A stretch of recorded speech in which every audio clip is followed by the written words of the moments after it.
Welcome all of you. Today's topic is Introduction to Environment and Components of Environment.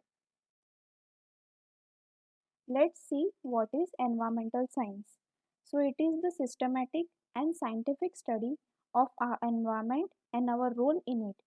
It is the branch that include the knowledge of pure science and to some extent social sciences also. Now let's see what is environmental studies, that is your EVS.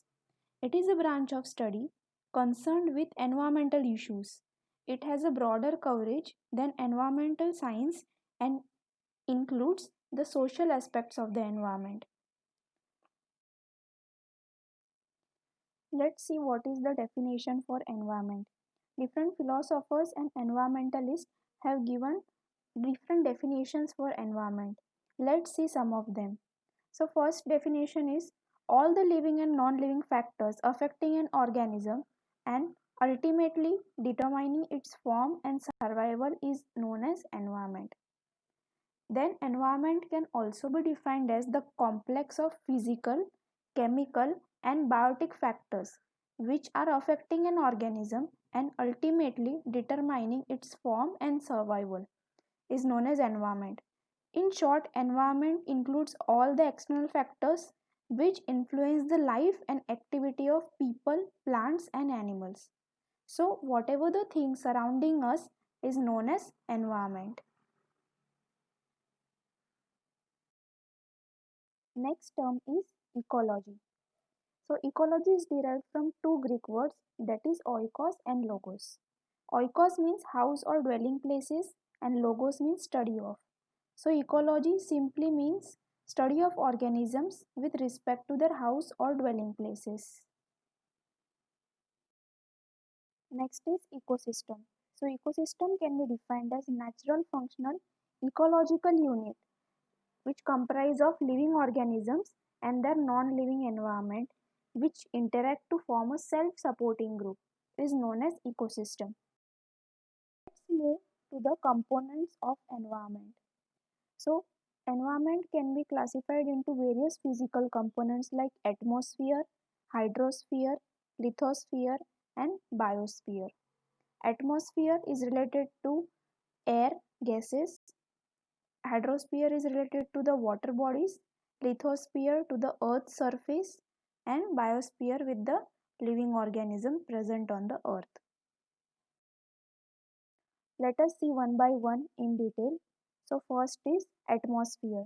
So the region surrounding the earth's surface is known as atmosphere and it is generally mixture of many gases. So as I have shown, the major amount gas which is present in the atmosphere is nitrogen, that is 78%, and secondly is oxygen, that is approximately 21%. Now there are various layers present in the atmosphere. The first is troposphere, which is closest to the earth's surface. It is the lowest layer in the atmosphere. It extends up to 12 kilometers above the sea level, starting from the ground level, and the lower part of the troposphere is called boundary layer. The topmost part of the troposphere is called as tropopause. 75% of the air in the atmosphere is present in this troposphere.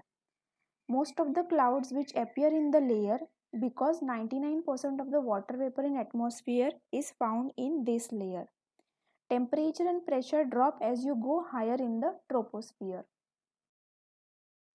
Next is stratosphere. Above the troposphere, there lies stratosphere layer, which extends from the top of the troposphere to about 50 kilometers above the ground. The ozone layers lies in the stratosphere. As we know, the ozone molecules present in the layer absorbs the high energy ultraviolet light from the sun and convert it into the heat. Because of this, unlike the troposphere, the stratosphere gets warmer as you go higher. Above the stratosphere, there lies mesosphere. It extends to a height of about 85 km from the ground surface. Here, the temperature grows colder as you rise up through the mesosphere. It is the coldest part of the atmospheric layers. The temperature can reach up to minus 90 degrees Celsius. Next layer after mesosphere is thermosphere. This is a region where the temperature increases as you go higher up. The temperature increases due to the absorption of energetic ultraviolet and X-ray radiation from the sun. However, the air in this layer is so thin that it would feel freezing cold to us. Satellite, which orbits the Earth, also lies in this layer. The temperature in the upper thermosphere can range from 500 to 2000 degrees Celsius or even higher. The aurora, the northern lights and the southern lights also occurs in thermosphere. The last layer in atmosphere is exosphere. It is the final frontier of the Earth's gaseous envelope. The air in the exosphere is constantly but gradually leaking out of the Earth's atmosphere into the outer space. There is no clear-cut upper boundary where the exosphere finally fades away into the space. Here is a picture of Earth's atmosphere and the layers which are present in it. The first layer is troposphere, which is near to the Earth's surface. Then is stratosphere. Here the ozone layer also is present. Then is mesosphere, thermosphere, and last is exosphere.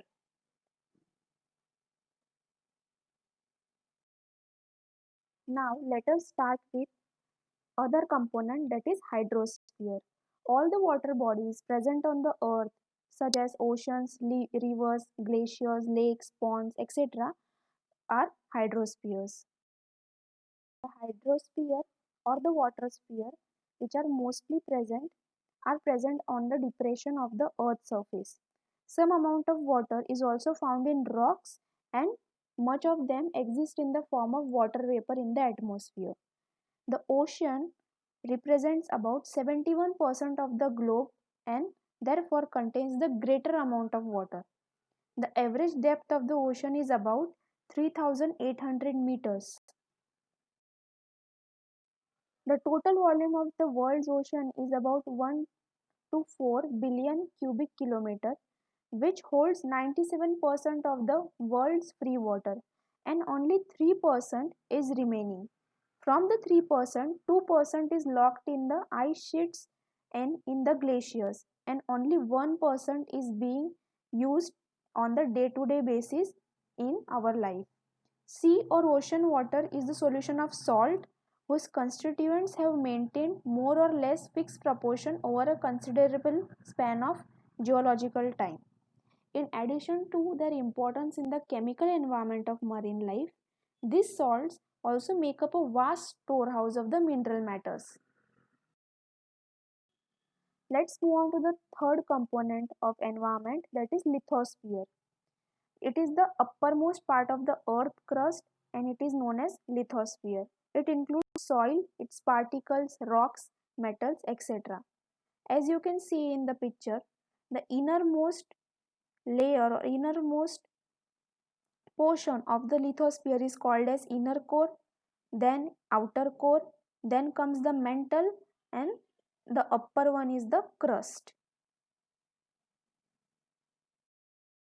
The lithosphere is the upper rigid shell of the earth and is distinctly subdivided into three layers as we have already seen. The central one known as core, the intermediate layer as mantle, and the outer layer as earth's crust. Let's see one by one in detail. Firstly, we will talk about the core. The core or the centrosphere is the inner and the densest part of the earth. The seismic data reveals that the outer core is a liquid in state. The temperature can reach up to 2500 to 3000 degrees Celsius. When we talk about the chemical composition of the core, the inner and outer core is having more or less the same chemical composition. This layer is also called as knife, Ni for the nickel and Fe for iron, as they are the major constituent present in the core.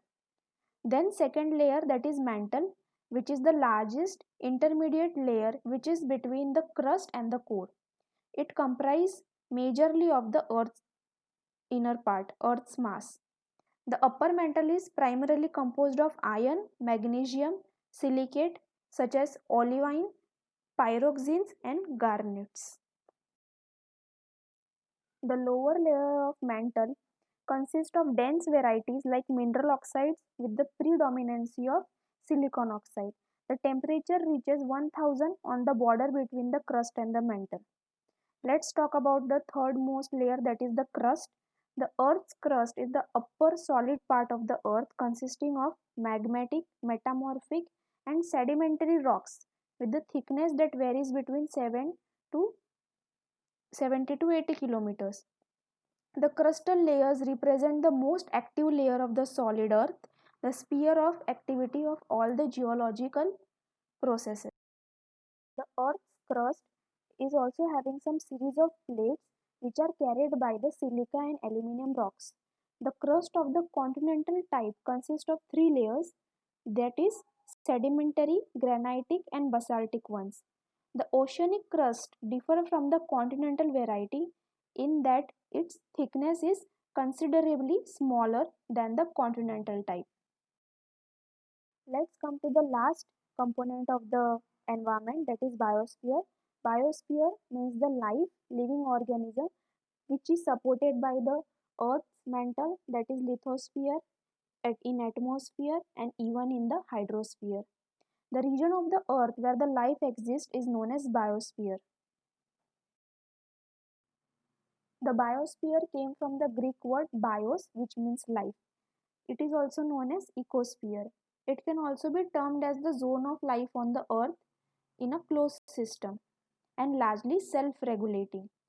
By most general biophysiological definition, biosphere is the global ecological system integrating all the living beings, that is all the living organisms and their relationship, including their interaction with the element like lithosphere, geosphere, hydrosphere and atmosphere. The biosphere is postulated to have evolved beginning with the process of biopoiesis, that is life creation from the non-living matter such as simple organic compounds, or biogenesis, that is life created from living matter, at least 3.5 billion years ago. So this was all about the environment. What are the components of environment? Atmosphere, hydrosphere, lithosphere and biospheres. Thank you all of you.